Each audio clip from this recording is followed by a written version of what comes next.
Peter began by offering us this kind of rich metaphor of having used up the low-hanging fruit of morality from liberal political liberalism.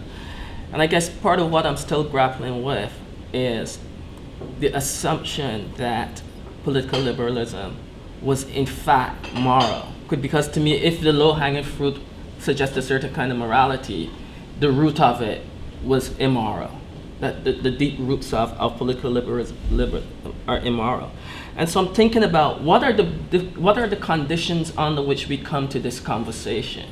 We're in a part of the world, the Americas, that has been in some ways depeopled partially and repeopled.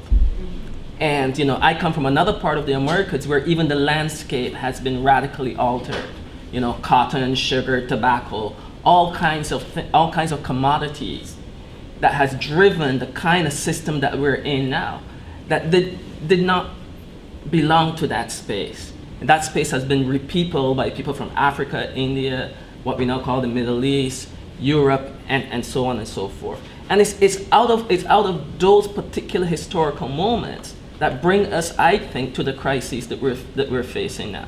It's been that particular kind of human migration that was planned but not intended, because I think there's something inherent in human beings to migrate.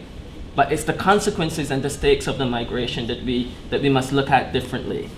And so it seems to me that part of what we're grappling here with is both questions of climate and environment and questions of economy.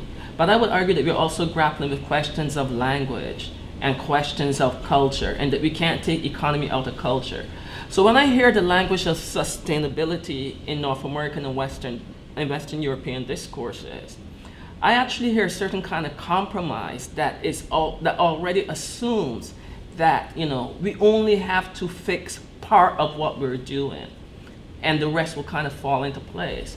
And I would say even right here in the Americas, the millions of people who live subsistence lives, not lives of sustainability. They're living lives of subsistence. And I often wonder why it is that in North America and Western Europe, we have not returned to the language of subsistence. What will it mean for us to not sustain the lives that we've come to live, but to live lives of subsistence, to ask ourselves serious questions, since much of our conversations today have been moving from the conceptual to the practical, to ask ourselves serious questions about the size of the housing that we live in, to turn to certain kinds of housing policies that restrict the size of housing that can be built, and so on and so forth, as examples to begin to grapple with the fact that not only have we consistently used most of the world's resources for ourselves, but that even the way in which we want to go about to intervene into this tremendous crisis, we continue to see our way of doing things as the principal modus operandi for moving forward.